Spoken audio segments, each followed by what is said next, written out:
Welcome, everybody, to another episode of the Key to Games podcast here on Game Wisdom, where we examine the art and science of games. I am Josh Placer, and joining me, my co host, is indie game developer behind the upcoming game Samurai Pig, Joshua Reyes. How are you doing?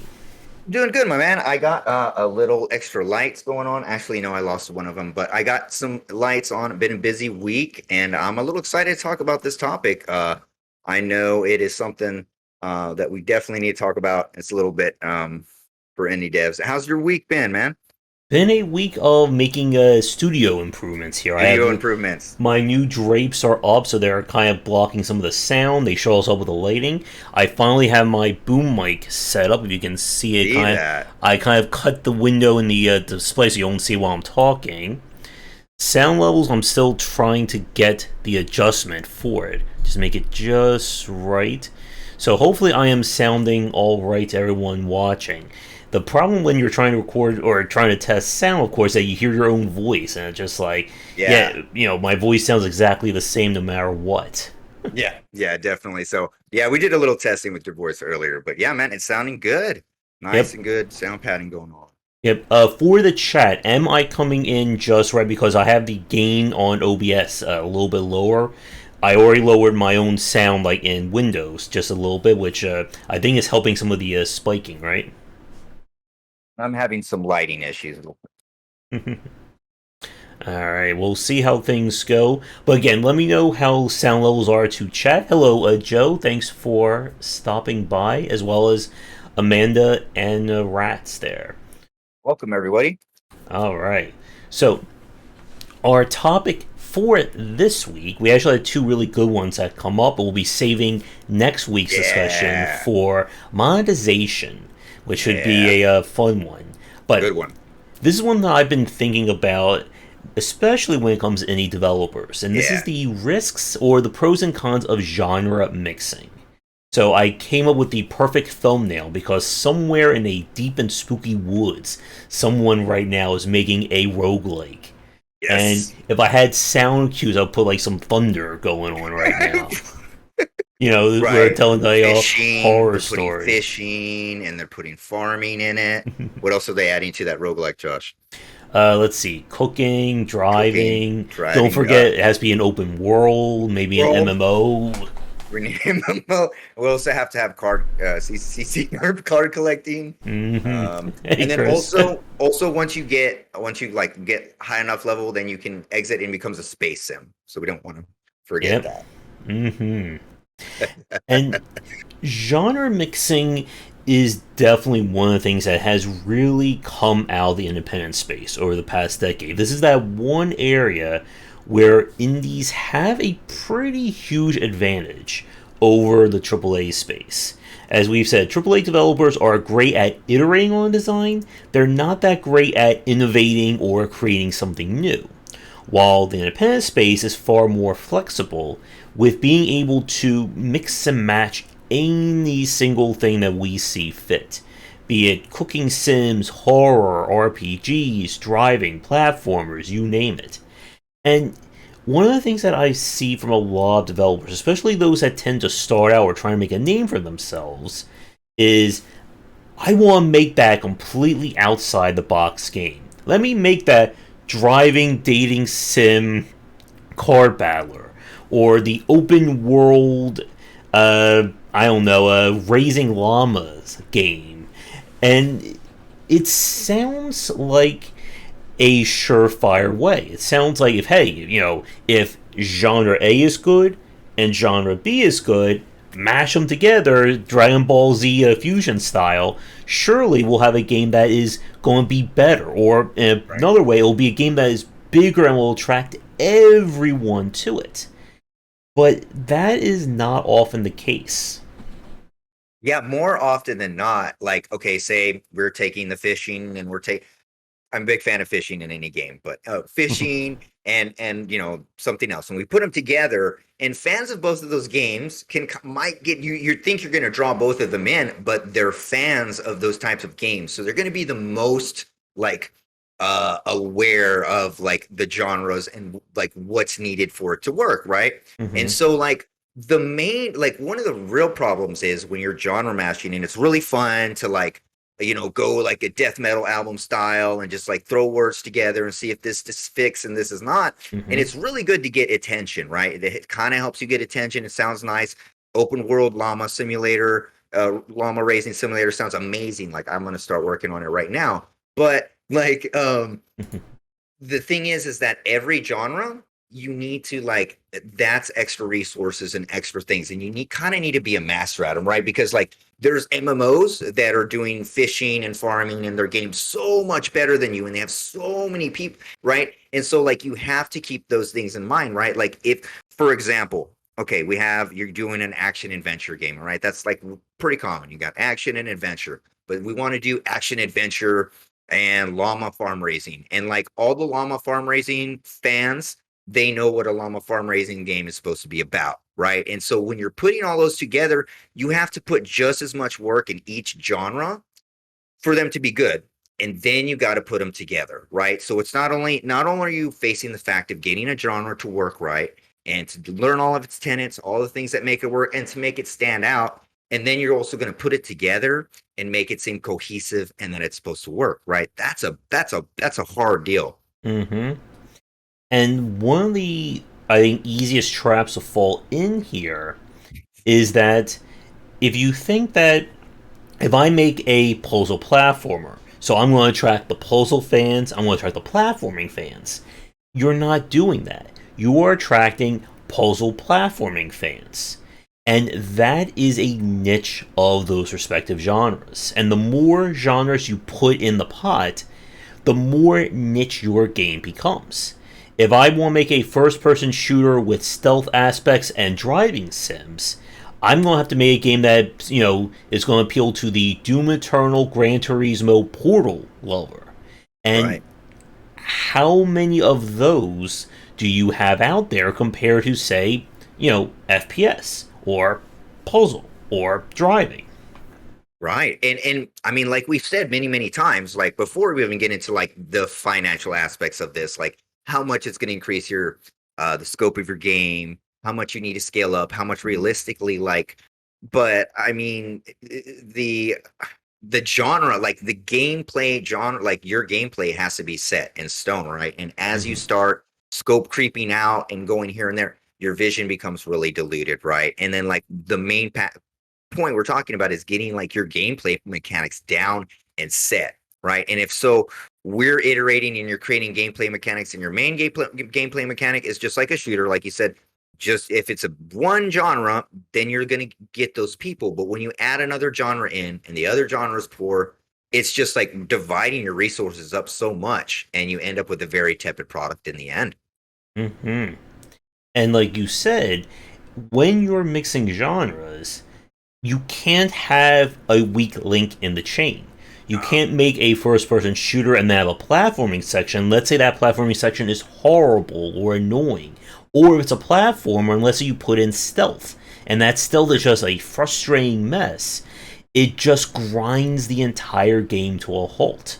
and that's literally like the main thing that will talk about your game. I was watching one of your Elden Ring streams, and you got to like the platforming part, and you're like, "Oh my gosh, platforming!" Right? And it's just like, what if they went even deeper? And they're like, "Okay, you have a whole platforming section or something like that." But when you do some very disparate, like different experience, and it ends up being horrible and grinding the experience to a halt, that is the main thing that they're going to remember from the game, and they're going to walk away, delete it. I don't know, Yeah. but that's right. That's the main thing to remember. Yep, and for people who grew up in like late 90s, early 2000s video games, you probably remember how every action game had a stealth level. Like Mhm. all of a sudden, in the middle of that game where you're running around shooting, blowing stuff up, hey, we're taking away all your weapons, and now you have to do this linear stealth section. Right.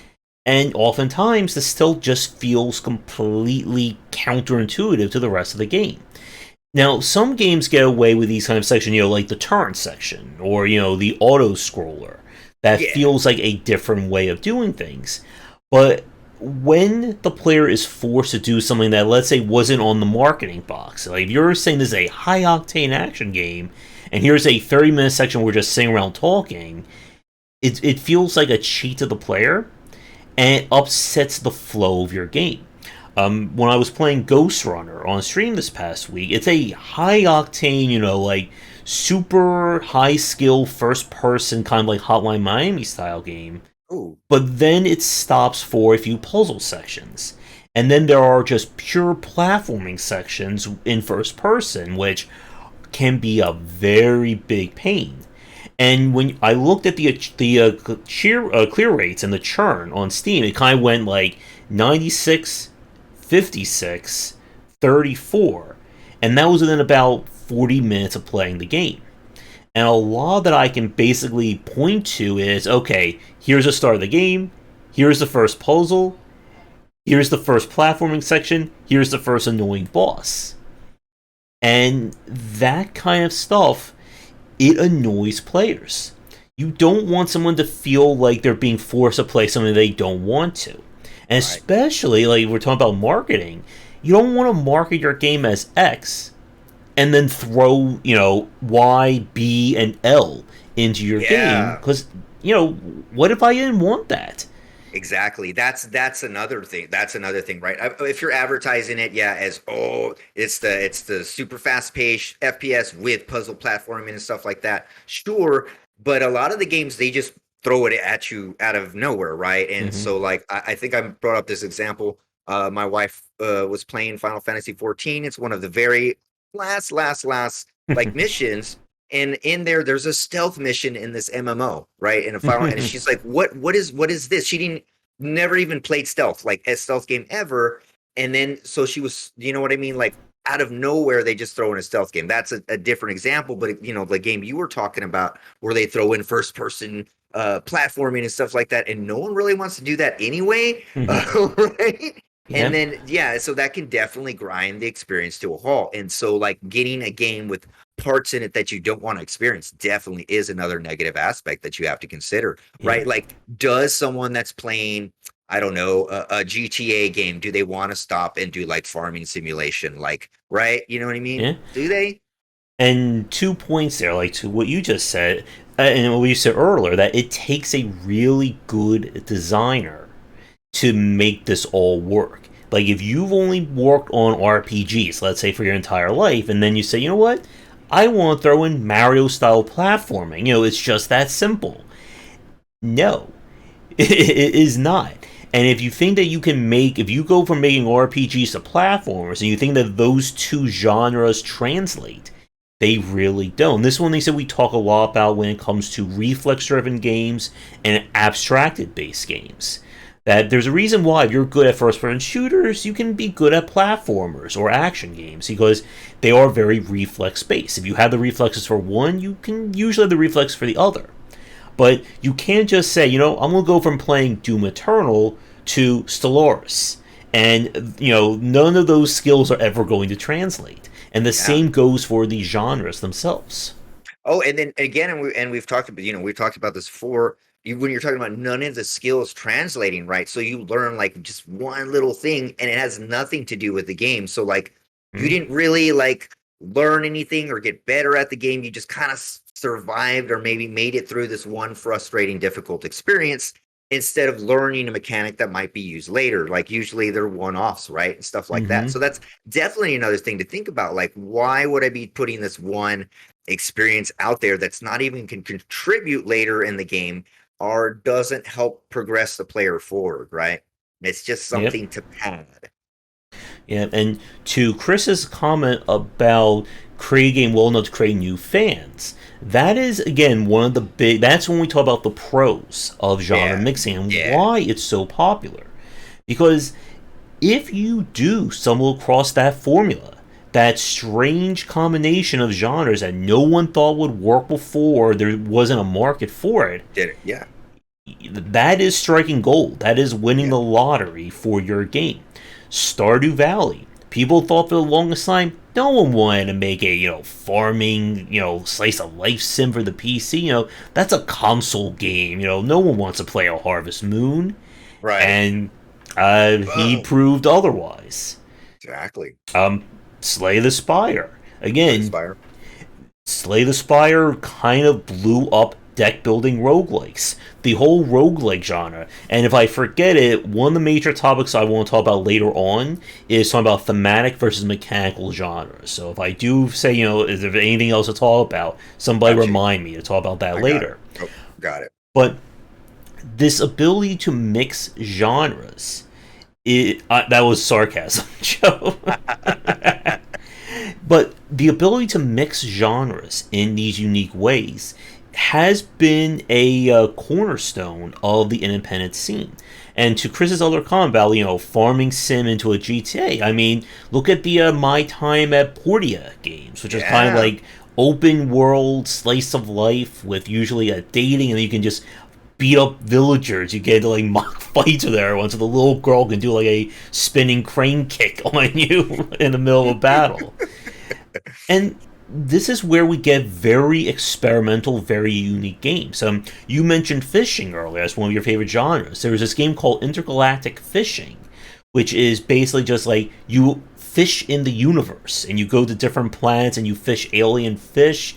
And there's a story if you want, or you can just pick a random planet, fish, and then you go into your teleporter fish to another random planet. That sounds amazing. Yep. So I mean, there are a huge variety of games, and when you stumble upon that secret sauce like that, you can not only create a new fan base, but you can create a new market. As again, the deck building roguelike has Yeah. very much demonstrated. But as we've said, it is incredibly challenging to get all these parts working. Right. Like there's so much involved. So like for example, like the dude like okay, Slay the Spire, they had to know deck building, they had to get deck building right, they had to get the roguelike stuff right, art right. There's so many things that had to go right. And then how many got it wrong? Right, Josh? Like I mean, how many got it so wrong? And it's like you really have to like um be focused and know what you want to do, right? Know what your design is, and then like strip it down, like kind of Blizzard, Hmm. like the what you're talking about. Like if it's fishing, what can I do to Blizzard it down? You got Hmm. something? Go for it. I was just going to say, to that point, you can't just take, 50-50 of these genres Right, and put right. them together. That's never going to work. If you're trying to make, let's say, an FPS stealth game, 50-50 means you're just going to piss off the stealth fans and piss off the FPS fans.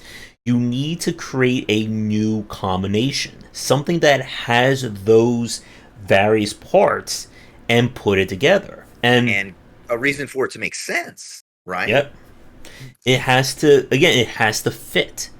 And if you look at kind of the other games that are trying to do deck building roguelikes in the 2010s, stuff like what was it, Dream Quest, that other one I always forget the name of, they very much leaned more on the roguelike aspect and not so much the deck building.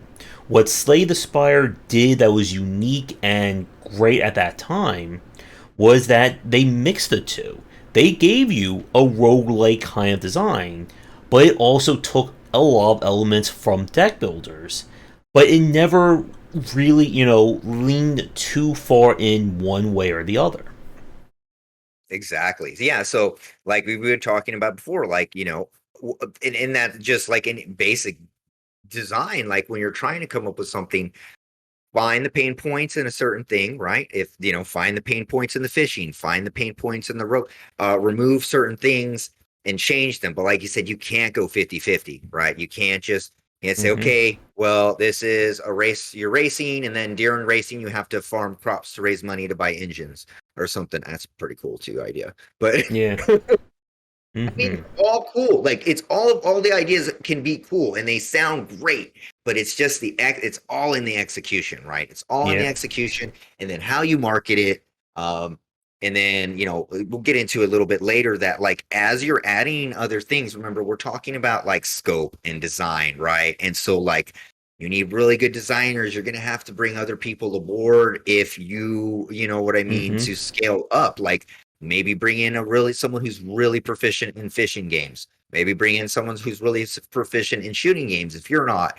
or something like that. But you'll need to scale up possibly and be aware of those things that the scope of the game can increase the more genres you just throw at it Yeah. massively, like exponentially so. Like it's not going to be it won't be like, okay, adding farming is just going to add this much. It's both of them fitting together is going to like exponentially increase your time, like more than you can imagine. So that's Hmm. just something else to keep in mind.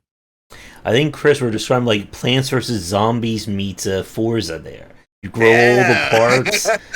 I'm coming Again, up with a couple of cool ideas here, I hope guys. someone's Like, writing this down because write I them think all. we are coming some really great ones. Also, I think you may have some like dust in your hair from when you leaned over. Because I'm like Right. seeing something like Yeah. sometimes when you're like turning a little bit, I see like glint in your hair. Okay, I think you got Okay, it's gone. it. Yeah, and again, like that, like what we're describing here is one of the major reasons why we see genre mixing. Oh, I think it's still there. Like, it's like kind of like right here. Like I'm not sure. Like it's like kind of could have been like from like the dust when you were leaning over to fix the light. But this is why people like genre mixing. It is a very fun way of playing these games. It's a way, it's like the old idea of, what if we combine Alien versus Predator or RoboCop meets Terminator or well, like have the Teenage Mutant Ninja Turtles meet Batman and all that. Like it's just a very clever. It's very clever when we're talking about it like this. We're doing a high level discussion. Yeah, yeah, The problem, of course, and as you just said, how we actually make a game out of this. yeah. And how do you make a game out of it? And then also like you got to consider like what's your proficiency in it, and then like Mm-hmm. what's your teammates' proficiency in it? Because like I could like all these games that I'm saying that's fine, but maybe I have no experience in how a farming game work. How would I even code it? How would I even do any of those things? And like so when you get down to the very very basics, like when you're just putting those together, make sure you know that you understand the genre and study the genre and be aware of them, right? Mm-hmm. Just as do deep. There's a reason, Josh, we have the show coming up soon where we're going to do deep dives and the most influential Mm-hmm. games in each genre, right? Yep. And there's a reason why we're there. You have to do deep dives in the genre. It's not something that you can just surface levels say okay and then pull it out. You have to understand so much more about it, and then Mm-hmm. what you need to change, what you can change, and then how you can make it fit together with Forza Racing. Yeah. And when it comes to changing, that's another very big point. You cannot create something as hardcore when you're doing genre mixing. Because again, Yeah. you create a hardcore platformer and a hardcore first person shooter, again, you're asking someone who, let's say, only plays Doom Eternal to have the same skills as Super Meat Boy, where the end is nigh, and vice versa. And that, again, the more you kind of make things very specific like that, the smaller and smaller the market is going to be. Yeah. Because, like someone like me, I can do, Doom Eternal, the end is nigh. That's, right in my wheelhouse. But you try to put it in front of someone who, let's say, only plays one of those genres, they're going to become confused, frustrated. They may just say, you know what? I'm a first person shooter. I don't want to do jumping. I don't want to do the wall Yeah. jumps and physics jumps. I'll just go back and play Doom Eternal, or I'll look forward to another game like that. Just as platformers will say, I don't want to do all this shooting. Well, I just want to jump around and spin flip and And come up with sequence collect breaks. my things. Yeah. Yeah. And see, that's the thing is like as you add more genres, you are like making it more niche, right? You're niching yourself out into a niche of a niche.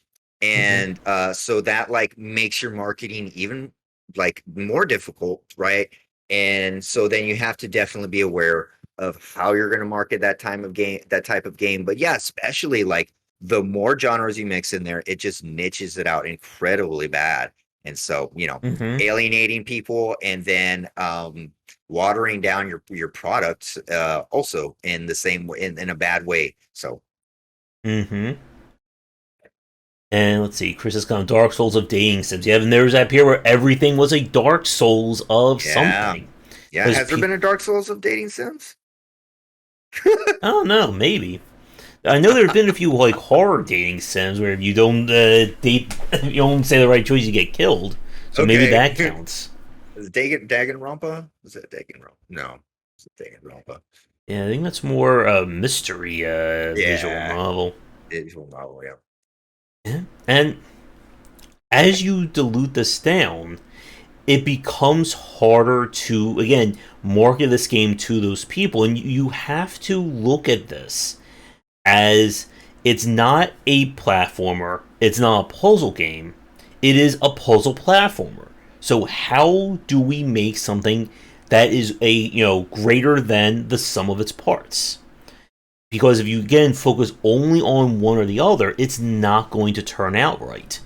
Right. And it's also, I think, in an interesting way, the difference between when people try to combine stealth and action games and what we saw Metal Gear and Hideo Kojima did with the whole tactical stealth action tagline, where in his games, you can do a lot in them. It doesn't feel like you're being forced to stealth or forced to use guns. You are free to kind of go with the flow, what the situation needs. And I think that's one of the things that we never really saw. I think a lot of other developers, I think, approach. Maybe I would say maybe closest would be like IO Interactive with the Hitman games, where they Yeah. turn it into this kind of stealth sandbox open world where if you just want to walk around and Just walk around, hang out in the party. yeah. Like, yeah, it's wild. Yeah, that definitely came really good. You're really good in that one. Mm-hmm. See, probably trying to mix Samuel one. Yep, and of Yep. course, what is the core gameplay loop of a game like Stardew Valley? Hmm. It is a combination of farming, combat, the progression of growing your farm. Again, like one of my favorite games, Racketeer. It is a one-side Yes. shop sim, then it's a Yes. dungeon crawler, and again, like it's one of my favorite games, but it probably doesn't appeal to as much of a wide audience as someone who just wants an action RPG or just wants a shop sim. Yeah, that game, yeah, man, that game is so amazing. It was like that is probably like in my mind, like that's probably one of the best like genre mixing ones, right? It's like cool anime, you're a shop, go into a dungeon. What else? I mean, it's just amazing. It's, sell Mm-hmm. stuff, buy stuff, and yeah, that's an amazing game, and it's a perfect example of doing it Mm-hmm. well and executing it properly. Yep, and it was one of the reasons why I was so let down by Moonlighter that tried to do it as well, but the shop sim aspect was really kind of put aside in favor of the action. And when you mix genres, again, you can't have one of your genres be, the chore genre or, the thing Right, that you spend, 4% of your time on and then you go 96% over here. It right. has to be an even mix and it has to make sense within that game. And with no weak links, like you said, the chore Hmm. part, like it can't, oh, now I got to go do the dungeon. I wish I was in the shop still or whatever. Hmm. I wish I was farming and still instead of my car. They all have all the entire gameplay play loop needs to be those things, right? They Hmm. all have to be together. So it's not like, okay, I'm stopping this, I'm stopping that. The farming is a part of the shopping. Like they all feed Hmm. into each other into the core gameplay loop. So that's one of the main things, right? Is getting all of the genres to work together in the gameplay loop. And then again, it's not just 50-50, right? It's like fixing pain points, make shoring it up. What's good? What can I remove or add to it and make them work and fit together in that respect? Hmm. And let's see what Chris said. Yeah, again, like not a lot of people do deep dives into mechanics. Again, where I've kind of really settled on my niche there, Mm-hmm. and it is hard again to figure out sometimes why. And I think that's another really good point. Why do you Why? have these mechanics? Why Why? do you want to have cooking in your game? Why do you want to have a, let's say, a super challenging Kaizo level platformer? How do these elements reflect on the game or reflect on the design? Because, That's literally like the best point, Josh, is yeah. like, why? You got to sit back and ask, why? What is this doing to the game? How does this make any sense in the game?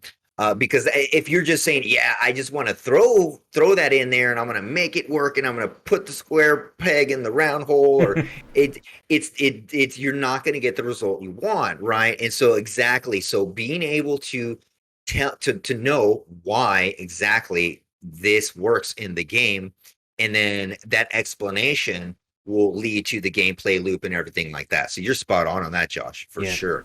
And this is again like one of the worst answers you can give is to say, well, because this game did it.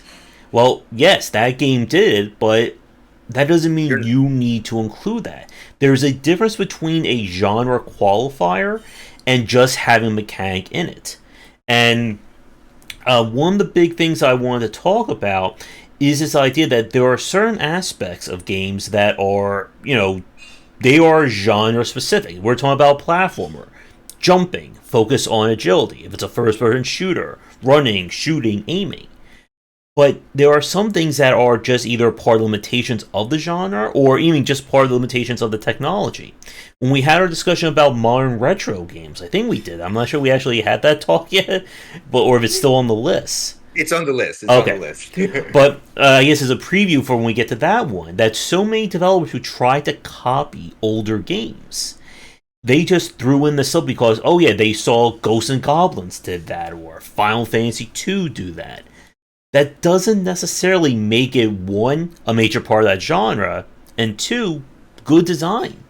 Just Yeah. because it worked, or just because people accepted it 20, 30, 40 years ago, that doesn't mean that people are going to jump at the fact that you're going to include this in your game in 2022. I mean, do you think people are going to jump at the? I'm making a game that is just only like Blitzball, remember? Mm-hmm. And that's all it is. Think people would jump at that? I mean, you know what I mean? Like pull. So, Mm-hmm. And I mean, there are a lot, and again, we've seen clever and interesting takes on these kinds of genre mixing. The management sim genre, when you like kind of manage like heroes or gladiators or robots, like that's another interesting mix. But again, you have to make it feel like everything there is there for a reason. Again, why? Why do you have this in your game? Another I won't get to what is it, adhesive? I'm sorry, like the text is like small and much adhesive. I won't get to their comment in a second, but so many RPGs have included, a cooking mini game, another kind of sub game, and that kind of thing. And they oftentimes just feel like, just like things happening. And 1 second, I can hear like dishes being done. I'm gonna get up and close my door. okay. All right. But yeah, I mean, definitely. So like, of course, when you are okay, let me go back. One of the main things you have to be worried about. Okay, you're back, Josh? Okay. There we go. So of course, just remember that like okay, Josh is back, which is one of the things is that scope, this is all going to be about scope eventually in the end. Back to your point, Josh. What I was going to say was that when you just throw all these systems in, again, you want to make sure they have a greater point. You don't want busy work in your game. Like, would be example, like, let's say instead of having to buy potions in an RPG, you have to spend 10 to 20 minutes crafting them each time you want to go into a battle. Now, the crafting could be used as a bonus way, let's say making stronger potions and stuff like that. But if it breaks the flow, as we said earlier, of your main gameplay, you're going to annoy people. If I just want to play a straight up dungeon crawler, I won't have to spend 30 minutes figuring out formulas and recipes and waiting for potions to get done. Do you have to do that off top of the Monster Hunter? I know you just played it. Do you still have to do that? You have to prep and make all your stuff before you go out on a hunt? Yeah, you still have the crafting, you still have the eating the food beforehand. Food. Kind of Okay. thing. I mean, and see, in that respect, it makes sense. They're like, okay, it's a hunt. And so you're getting ready and they're trying to simulate a hunt. So you got to cook and you have your fun cat cooking for you and everything. So that's, that kind of makes sense, right? But anyway. Yeah, and 2D is kind of a stealth action as a genre mix. We have seen games that have tried to combine stealth and action. We definitely saw this a lot in the late 90s, early to mid 2000s era. Like this would be like PlayStation 1, PlayStation 2. Yeah. What my games in Shenmue? Yeah, and like the Yakuza games are just like that. Oh They yes, combine Yakuza. everything. Yeah. And again, like they're I think the perfect example of the pros and cons. That Mhm. Yakuza games are very much these standalone games. Like you really don't see another game like Yakuza, like Judgment, and those kinds of things from any other developers. And let's not forget though, like that's a big team. They've been doing Mm-hmm. it for a while. They've been iterating and all. I mean, it's like Yakuza. They started again at zero because there's so many. Yeah, So and they've been, don't forget, like the game was considered like a failure in the United yeah, States for most of 2000 and in the 2010s. for a Like while. Yakuza Zero became kind of like the reinvigoration, Ration, yeah, yeah. and then they That's did when, like a dragon. yeah, and then like a dragon. Oh my god, like Nice. dragon. Yeah, and So yeah, that's one of the like it's a good example, but everything makes sense, right? Everything that you do, every little mini game that you do, the dating or whatever everything makes sense in that game. There's a why. yeah. I'm trying to remember the South Park writer guys. I can't remember it, but what they're saying, if you're writing a story and if Mm-hmm. you're writing anything, you probably know better than me because you write. But if you're writing a story, there has to be a why. This happens and you have to go farming because of this, right? Like you have to go do, there has to be a why. There has to be an explanation. And we're not even talking about like any of it works, if it doesn't Mm-hmm. break the game, etc. But there needs to be a reason why, and you have to explain it again. You Yeah. just brought that point up in my head that just sticks out the most right now. Yeah. Other than when we get into like the financial parts or the how much you need to scale up your team and the other things that are involved. But that's definitely one of the most important points. You cannot just throw all these things there and say, because I wanted to have fishing because this other game Mm-hmm. had it. They had farming. I wanted to have, they wanted to have space sims. So I got to have it. There has to be way more than that. Another really good example was Do Nukem Forever. If you remember when we talked about that one, that the story goes was that every time someone made some new game or there's some new iteration, Yeah. the Yeah. director's like, I want this in my Got to put game. that in there. We gotta make this there's a driving section, we need a driving Got to put section. that in There's there. a stealth section, we need stealth. We need all this. And again, it's that trap of thinking if I just keep building my game bigger and bigger and bigger, I'm casting a wider net. So surely it's going to attract more people. If I have a beat 'em up first person shooter, fighting, action RPG, surely I'm going to get all those people. But I think, I'm not sure what use it now, I may have used it with Shark, that the wider the net you throw, there's more holes, so the holes are going to be bigger. So you're going to be Yes, losing out on more people. exactly. And like what Chris was saying earlier, that if you do the job right, you can attract someone who, let's say, someone who has never played a first person shooter or has never played a puzzle game, but they really love Portal. Now, does that mean that they're going to now go out and play Doom Eternal and the Swapper and the Watcher and all that? Probably not. But if you can attract people to a very unique genre, and if you are the only game in town that delivers on it, that can be a really good marketing point. Zachtronics, again, like, Zach has cornered the market on his style games to the point that now everyone just calls him Zach likes. Actor, yeah, Zach likes this wild. He, Did the last one come out yet? Did he release it? yeah, Last Call BBS. I did record my review a few days ago on it. Oh, Yeah, gotta and see it. the problem that I think Zach ran into, of course, is that his games are so unique, it's very hard to approach the mainstream. Yeah, And again, like, that is a marketing conversation for another day. definitely, definitely. Um, let's see here. Like Chris was saying, like he was it Chris? Like he didn't even like card games until Slay the Spire, which like Hmm. it can get people into the genre, and like you said, it doesn't mean that they're gonna start playing games of that genre. but it'll definitely open people's minds to it, right? And maybe okay, maybe I'll check something else out or whatever. But it'll open. The Chris was like, I never even played a card game before that one, and now Yeah. I think they're cool. Yep. Hades, I think, is Hades, another really great example. How many people never touched a roguelike or an action roguelike or a roguelite, and then they played the heck out of Hades, and it got celebrated because of that. yeah. I mean, amazing game, amazing, Mm-hmm. and again, but that studio has so much quality and so much polish in with the work they do, Yeah. right? So like whatever they're going to accomplish, whatever they're going to set their team to, they're going to make sure it comes out really high quality. So Oh they're very yes. good at that.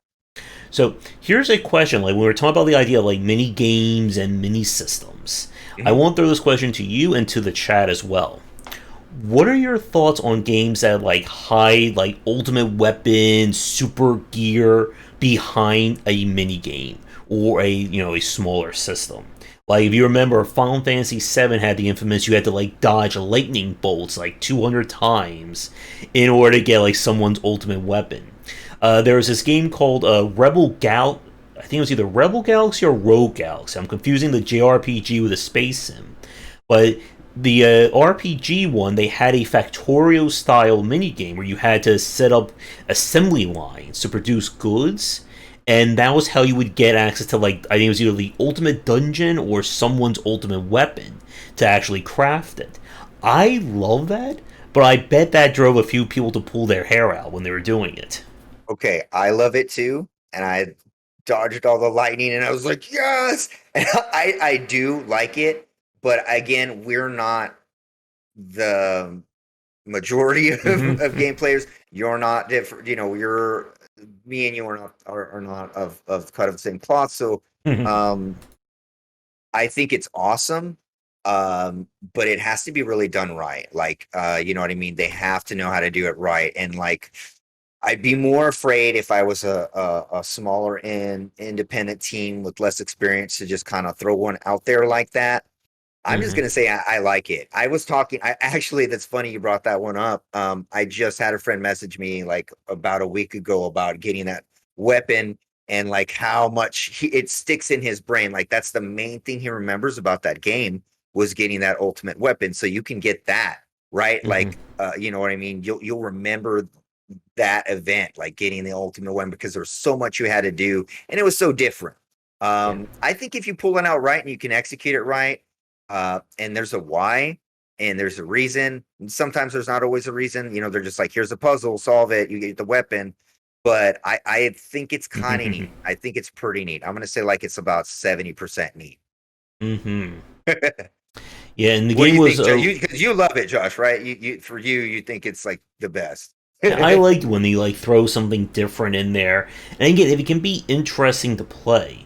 Now, you Mhm. don't want to make it like a required, if Yeah, you no don't do requirement. this, then you're never going to beat the game kind of Right. thing. Yeah, yeah, we're talking side quests to get your like end game awesome sword or something like that for sure. Something hidden away, but not something to progress through the game, right? Yeah, You shouldn't be forced to solve the puzzle to get to the third level and there's no other puzzles in the game. yeah. So And the game was Rogue Galaxy. I looked it up as we Rogue were talking. Galaxy. Yeah. That was is that the which one is the That's fishing the one? no, the fishing one is Intergalactic Fishing. Okay. Intergalactic Fishing. Mini games are typically there as again like a form of downtime, a welcome break, Lol. something you can do like and this is why a lot of mmos feature different systems that let's say one day I don't want to grind mining rocks for the next hour, maybe I just want to go fishing, maybe Yeah. screw fishing, maybe I want to cook. Well, I don't want to do cooking, maybe I'll go dungeon crawling. Exactly. Exactly. Like literally like uh 14 is like me and my wife play it. Mm-hmm. And I mean, some days all I do when I log in is water my garden. I'll log in and just water my garden and Yep. check my mail and do one daily and log out. You know what I mean? I don't feel like I don't have time to raid. I'm a game developer. When I do log in, it's very little, Yeah. right? And so just do this or that. And but again, we're talking like lots of team members, lots of iteration and lots of time we're talking about doing this as if you're an indie dev, right? How you should be looking at it, what you should be thinking about it. These ones that are doing it right, they have a lot of resources that as an indie developer you won't have. You Yeah. know? And I think going back to the point about required or not, you need to Yes. be very careful how these systems interact. This is why I wrote that piece about how much I love the game Hinterland and how the ARPG goes into the city building goes into the ARPG, so what you do in one affects the other.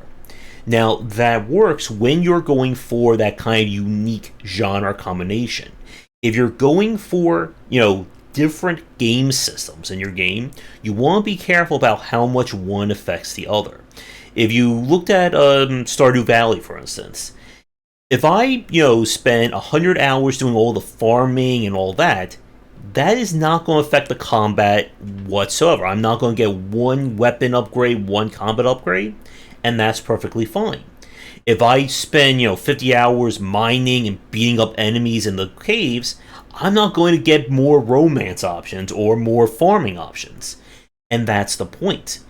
You don't want the player to feel pressured into, doing these systems if they don't want to, but they're being forced because, it works over here. And that is a very big problem I see some developers will do is that, hey, I want to do the farming, but oh no, I can't farm anymore. My garden shears are too weak, and the only way to get better shears is Gotta I go gotta out go there. fight this Dark Souls boss for the next hour. And then I beat the Dark, and then oh no, I want to do Dark Souls, but wait, this boss demands I need to grow the perfect You need to grow the perfect to put on your rutabaga. weapon. Yeah. Right. That would actually be like the Dark Souls of farming, though, right? Again, we have all these developers watching. Somebody made one Right. of these games. There's a whole bunch already. I think we're at 6 or 7 now. Hmm. Yeah, I love Hinterland. Again, it's one of my favorites. Let's see. And to D6 come up, but if you want to go fishing, why not load a dedicated fishing game? Well, again, it's how things are being presented. You may just want to do fishing as a very light mini game, and Mhm. many games have that kind of light sim aspect or that light kind of gameplay.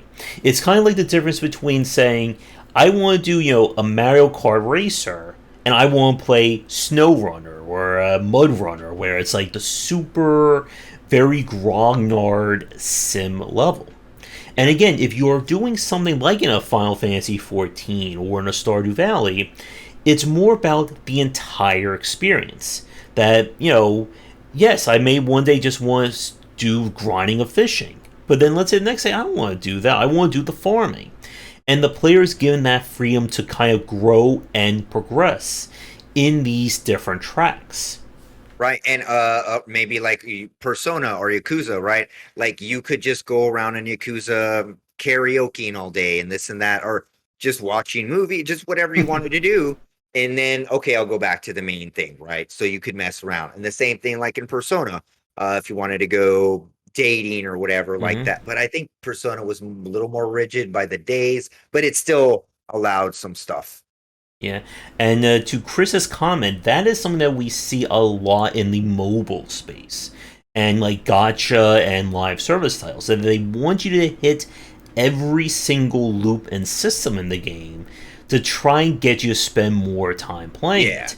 Yeah. And yet, it when it works, it gets people very addicted to this kind of dopamine each day, but it also drags out these games. As I said, when I played Marvel Strike Force, it went from maybe spending 30 to 40 minutes a day to maybe an hour and a half to 2 hours on top of Wow. mandatory Alliance raid battles or Alliance versus Alliance fights.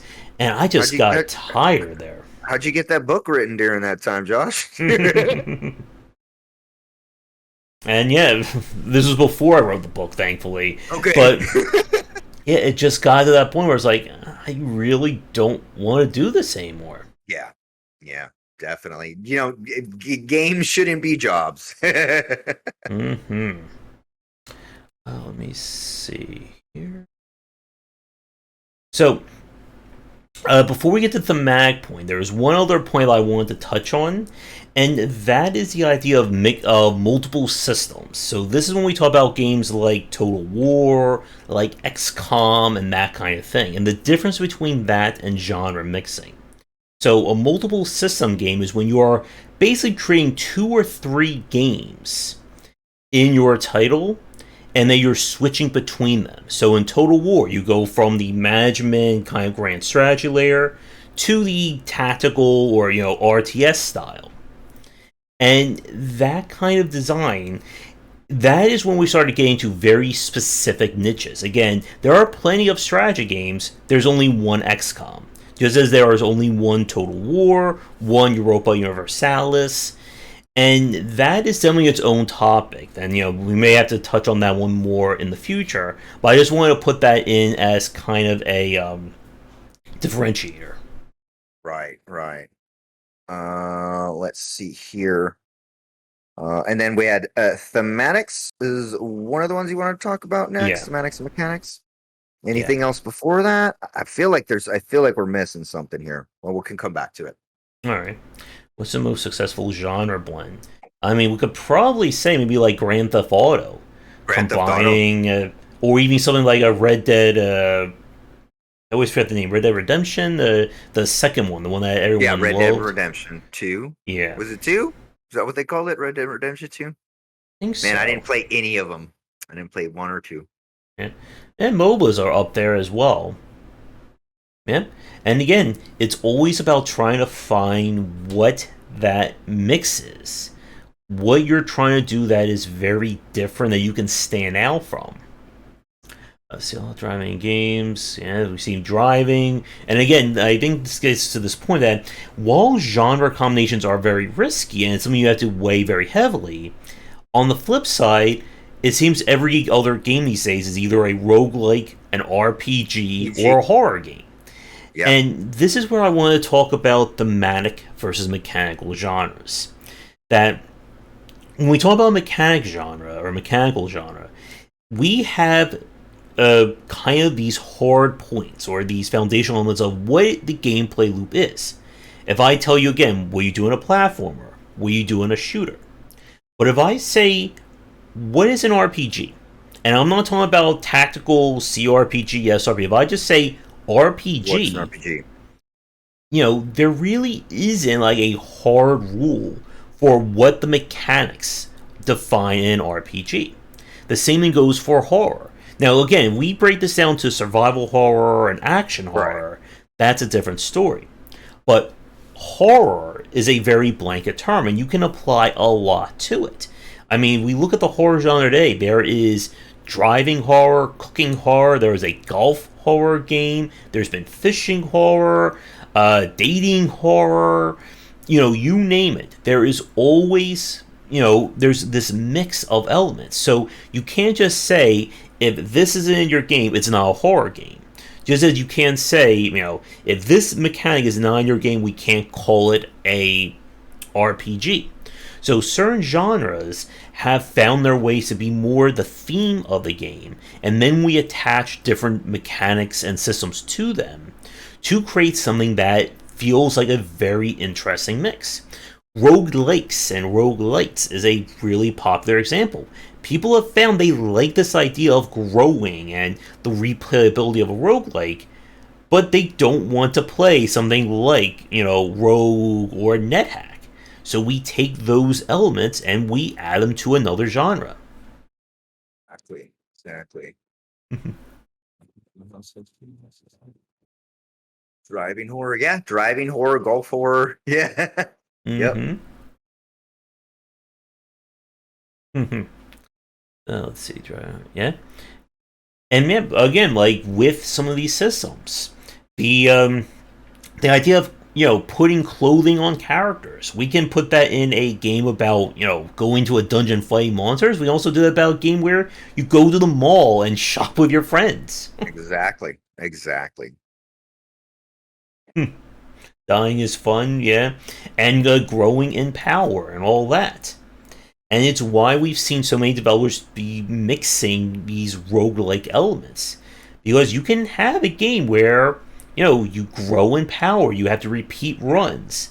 And now suddenly you don't have to worry about, feeling annoyed that you died when you get a whole new level, whole new set of conditions you can work with.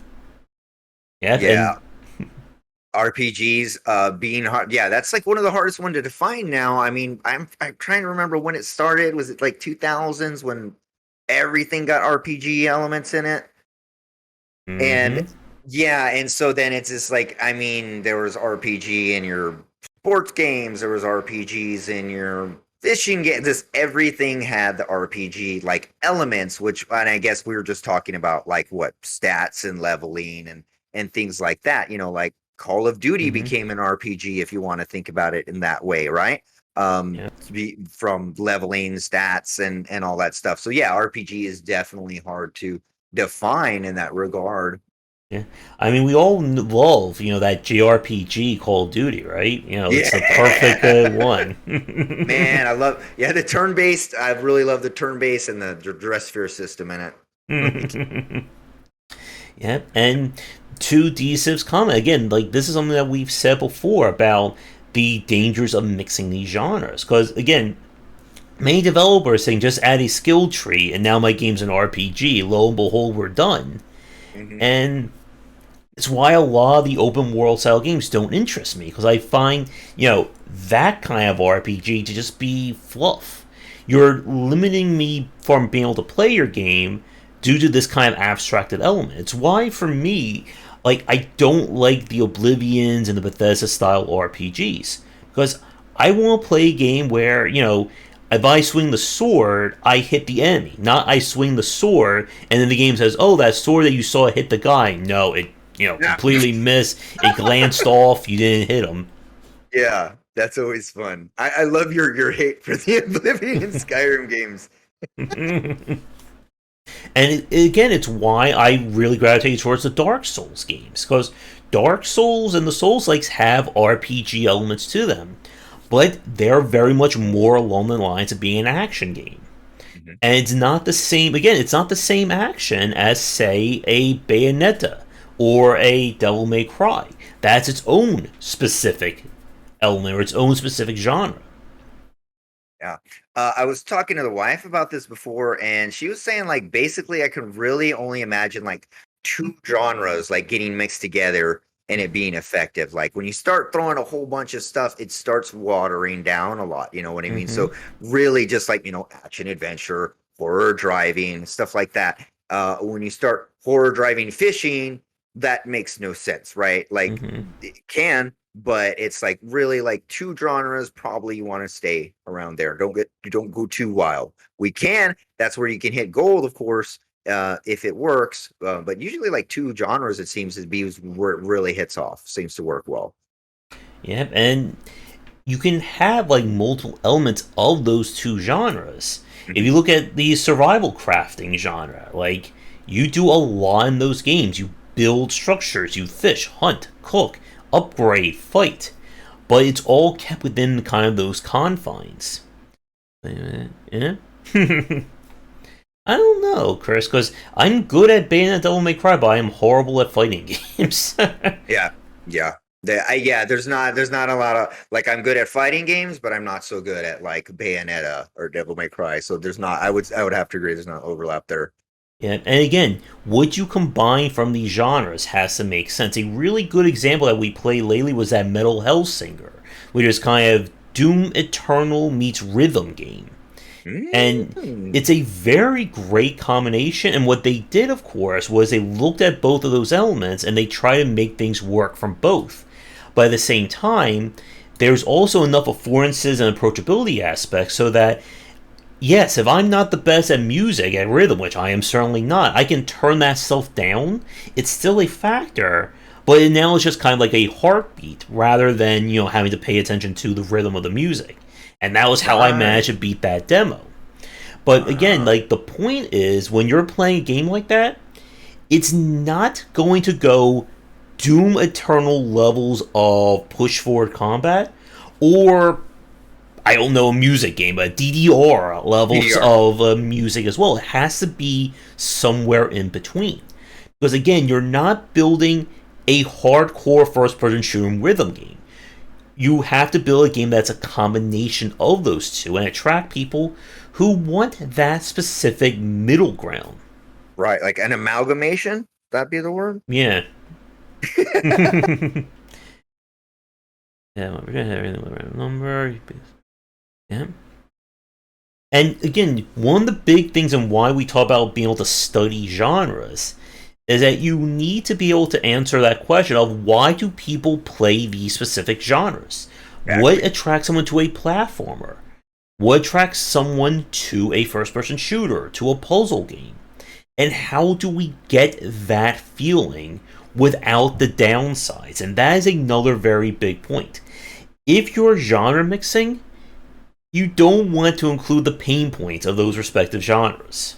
Yeah, like I was saying, Blizzard it, take out the pain points, make it good, and then what you were saying about the marketing about it aspect becomes very important, right? Like I'm not making Doom Eternal. You're making something in between, right? And so Mm-hmm. you have to be able to market it accordingly, right? So that's really an important aspect of it. You can't just say, okay, this is Doom Eternal with this farming and that's it. It's like you have to make that the Mm-hmm. unit together and then market it as that is. You know what I mean? Mm-hmm. And like we said, like one of the biggest traps to fall into is you don't want to seem like these two systems are two separate universes. So I start doing my driving, but then the driving then completely goes away, and now we're doing the farming. And now we don't think about the driving, but then as soon as we go back to the driving, the farming is just this afterthought. And this is why we see, like, when we see those kinds of hard lines, that's when it becomes a chore. When it's like, oh, okay, I'm doing all the driving, I'm loving it, but now I'm forced to do this. Oh, I love this, now I'm forced to do the driving. This is one of the things I'm kind of nervous about with Dyson Sphere program, and how they're adding in a combat layer to this whole, logistics sim, that kind of thing, because it was featured in Factorio. And I don't know how that's going to work, especially for a game that for the longest time doesn't, it didn't have that feature. And I know someone will, of course, say, well, just turn that off if you don't like it. But this gets to what Joshua was saying about, scope and management. If you spend 6 months, a year, 2 years on a system, and that the elegant solution for people is just turn that Turn it off, off. then yes, you may have attracted a few more people, but was it really worth all that time and energy, which you could have spent, improving your core gameplay, what's in the game already? Yeah. Yeah, so that's like one of the one thing we really need to pay attention to as you're adding more anything, like anything you're adding to the game, whatever it is, if it's just a small little bit of farming, small little bit of fishing, small little bit of Mm-hmm. RPG, all of that's going to require a lot of work, right? A lot more Mm-hmm. time than you can even predict because you're doing something new that's never been done before, right? And so Mm-hmm. no one's ever coded it this way to work this way with this way in the systems. So you're doing it for the first time, right? And who are you going to consult? You're going to consult someone and be like, "Hey man, how do you make a good fishing shooting game?" You know what I mean? People are getting, why you what? No one's going to be able to help you with that. So you're kind of on your own. Okay, so Mm-hmm. then you have to make sure that you have the financial stability. You have to make sure that the scope creep, that you're paying attention to how long the development is going to take. Is it going to be worth it? And then I'll say, I'm going to take one or Mm-hmm. two of my coders off to work on this farming thing, but the shooting part isn't being taken care of, and the shooting part lacks, and in the end, you end up with subpar shooting, subpar farming, subpar marketing, subpar everything, and a burnt out team. Right. Mm-hmm. So, like, that could be a terrible recipe for disaster. So make sure to always keep that in check, right? Mm-hmm. And know your resources, right? If you have enough resources to do it, by all means do it. But we're talking about indie developers with limited resources, limited time, and so every decision you make needs to be smart. You got to make a decision quick. You got to know what you're Mm-hmm. doing.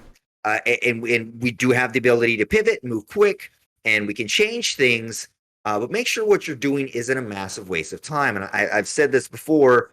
You know, you do, like you said, you don't want to sit. You know, we've said this before. You don't want to spend 6 months, 8 months on this one feature.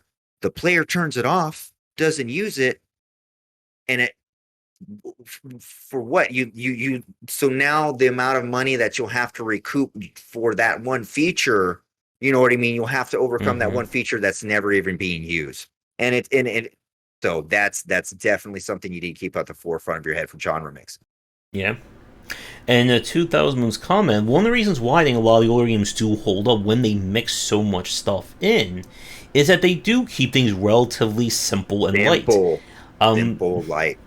there was the classic Ghostbusters game that was basically like action meets business sim, where you have to run the company and then you go out bust ghosts. I mean, this was like for the What? long time ago. The NES got like the watered down version, but I think there was like a PC version or another version that was Oh better than that. man.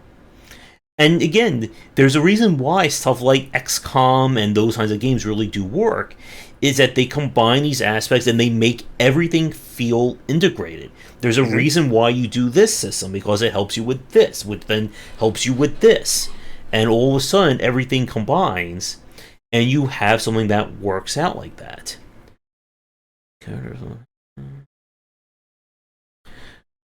We avoid scope creeps, flexibility, yeah. Yeah. Let's see. Like just for example, for my game, like Samurai Pig, right? There is okay. I've been saying there is a little bit. The main character is a farmer, so it makes sense for him to have a farm on the like in his by his house, right? He lives on a farm. The farming will help you like level up your if you get certain things, certain seeds and stuff like that, and you bring them back and you farm them, they can help level up like certain things like your weapon. You might be able to Mm-hmm. buff something, you might be able to do something else. It's not required and it's not something you have to do, but you can do it if you want to. And it is a part of the game cycle, but you're not like tied into it. And it's not like I put we didn't throw all of our resources into the farming. It's very light, very simple. And you know what I mean? It's get something, get a seed here, plant it, wait for it to Mm-hmm. grow, harvest the thing, put it on your weapon, right? Super simple things like that. To keep, you know what I mean? You don't want to make it too deep when you're when you're genre mixing, unless you got a giant team. Yeah. And yeah, 2000 Moons Combat was like systems for the sake of systems. It was something that I spoke with Chris Park about a lot of times with his designs. Was his games are very modular in terms of the different systems and how they work with the game. And one of the things he said was everything goes back to the core gameplay loop. What is the core gameplay loop on my game? And Does how this can it work system, with it? yep, does it work with it? Yes, we put it in. If it doesn't work, no, we take it out. If it's something that is like a bonus or ancillary, then maybe we set it for DLC. Maybe we put it as like a fun little expansion or a bonus. But we're not making that the focus of our game. But to what Joshua was saying, that if you're working on a mixed genre, you don't really have that luxury when your core gameplay loop is, two different games. You can't go to a platformer developer and say, well, I'm making a platformer dating sim game. How would you just like combine that? Because you can't go to a dating sim person and say, can you help me with platformer design?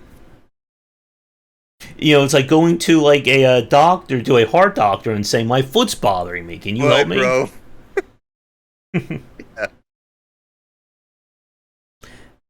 Oh, yeah. Yeah.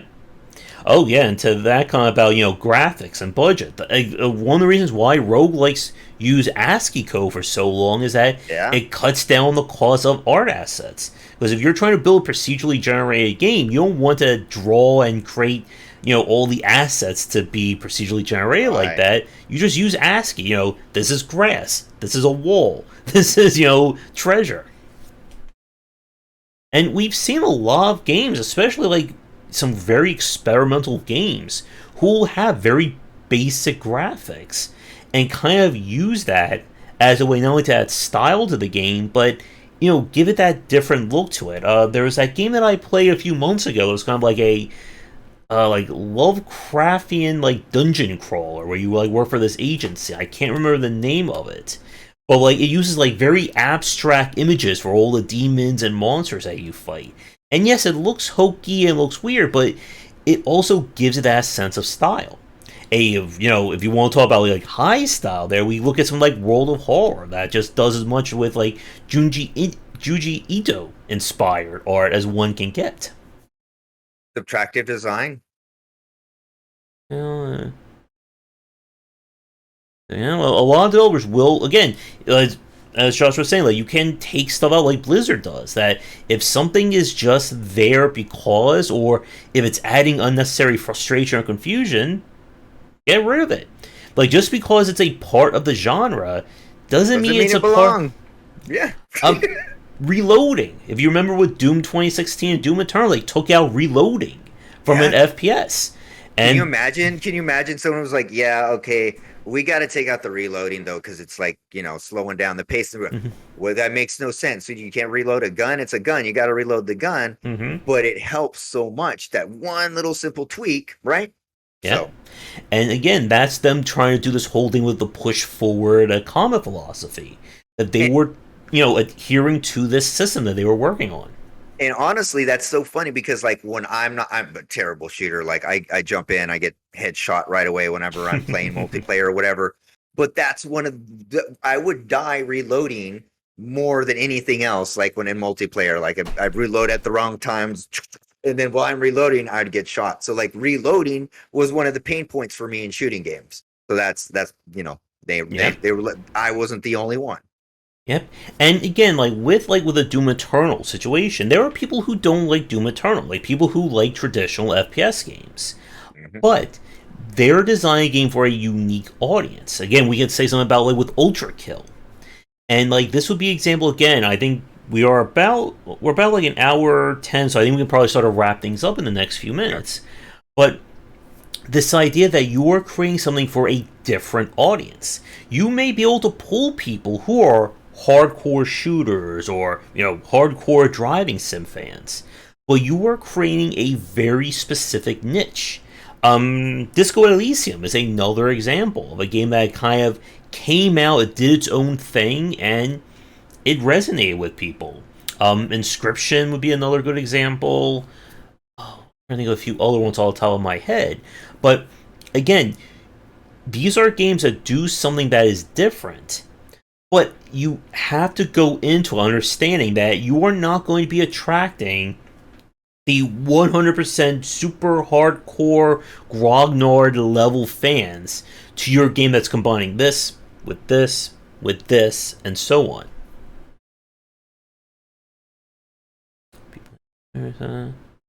Yeah, and yeah, Disco Elysium. I tried playing it; it just didn't really work for me. I appreciate it, like I respect the design, but it just wasn't my kind of game.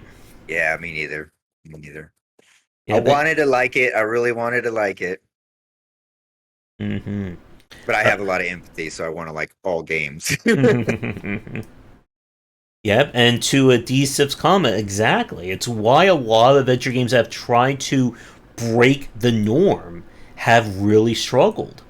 That we've seen adventure games that have tried to be more action heavy, or maybe be less puzzle focused or less story focused, and it's a very hard genre. When we get to the topic on adventure games, we have Dave Gilbert on. I know this is going to come up about that kind of difficulty and why the adventure genre really hasn't, I think, seen as much of an evolution as some of the other genres that have Looking come forward out. to that one. That one's going to be a long one. That one's Oh going to be a good yes. one. Yep. And again, like also to his comment, it's again why abstracted and reflex driven design are often kind of like oil and water. It's very hard to convince someone who's a hardcore RPG fan, okay, now go play Devil May Cry. Or tell a Devil May Cry fan, okay, go play Final Fantasy or Baldur's Gate. You can use Rebellion in Baldur's Gate, right? Yeah. Oh yeah, there you go, Chris. I would actually like that. Again, I love Condemned, and when they did the detective sections in that game. Yes, that's right. Mm. My chat is. I'm trying to follow chat here. Yeah, we got a lot of Um, people watching tonight. This is great. yeah. Um, That doesn't. Not a fan of narrative games where they promise choice and consequences. They always fail, but I love the idea. I support them for going for it. Yeah. So I take it Axiom was a huge Telltale fan. Yeah. Books and story games. Yep, and I think my final point then, and then I'll throw over to Josh, is that this is a definitely more in the more riskier aspects. Hi, Matthew, of game design. When it Hey, Matt. works, when you pull these systems out and they work well, it elevates a studio. It's again how Supergiant got big with Bastion, and then they did with Transistor and Hades, and so on. Why Slay the Spire has become the Mega Crit Games marquee title. Disco Elysium, Minecraft, and so on. And it's one of those things that a lot of people think it's easy to do. If I just take what works in A and what works in B, just smash them together, it's a perfect game. But it doesn't work that way. You need to understand what works and doesn't work of each genre, and then figure out how these parts fit. It's almost like you have to retrofit them together. Because Yeah. if you try to just take a pure FPS and a pure whatever platformer, They're too disparate. Like, yeah. you have to have some kind of accommodation. There has to be some workaround for people who want to play these games. Yeah. It has to be a commonality, some kind of hook, something has Mm-hmm. to fit. Yeah. So, I guess before we get to any more final thoughts, any other topics? Do you have any other things we can Did, touch on, did or? we get okay? We did the thematics, we did the mechanics. Talked about scope creep. I think I think that's about it. I think we're getting there. All right. So, Yeah. do you have any? I guess what are your final thoughts? Yeah, so let me just sum this up. Okay. Like Josh is saying, like we were saying, this is one way. Mixing genres is a really good way to hit gold. And for indies, we have the ability to pivot, we have the ability to mix genres, and it's one of the ways that we use to like get attention, right? We like, oh, it's a llama with a gun or whatever. There's a lot of things that you can do that we're allowed to do. But remember, um core gameplay first. So whatever genres you're mixing, we got always gameplay, minute to minute gameplay. And how do those genres fit together? How does one fit to one? How do they interact? And if they all fit into the gameplay loop, right? Mm-hmm. Be aware that everything if you're adding another genre, remember this is another genre. You're not just adding like a feature or whatever. This is another genre which has tenets, things that people are looking forward to, and they need to see them, right? So you need to remove the pain points. You need to lighten it down a little bit and make them fit together and give them a purpose and a reason, right? We don't want disparate points where we're platforming and then next part we're doing shooting and none of it makes sense. It all has to make sense and be concurrent. Be aware of also your scope creep, right? Because Mm-hmm. yeah, you might want to like do like the most amazing fishing, shooting. I can't remember all the games we came up with today. I'm going to try and list them all, but you can't like while you want to do that, as you raise more genres, you have to have more expertise in that genre. You have to have someone who has worked on that genre, or not worked on that genre necessarily, but you have to study it and be aware of all the tenets again and everything and how it all is going to fit together, right? And how is it going to make sense? There has to be a why, Mm-hmm. and again, you're niching yourself too. So again, be aware of your marketing, how you're going to market this and why you're going to market it to, and then be aware of the people, the fans of these genres, Mm-hmm. um, what you're going to be getting from those genres, right? Like you said, we're not going to be getting the most hardcore Dark Souls players. You're not going to be getting them. You're going to be getting some in between, and so you have to be aware of that and market accordingly. I think that pretty much sums it up there for my point. Mm-hmm. I'm just catching up with chat.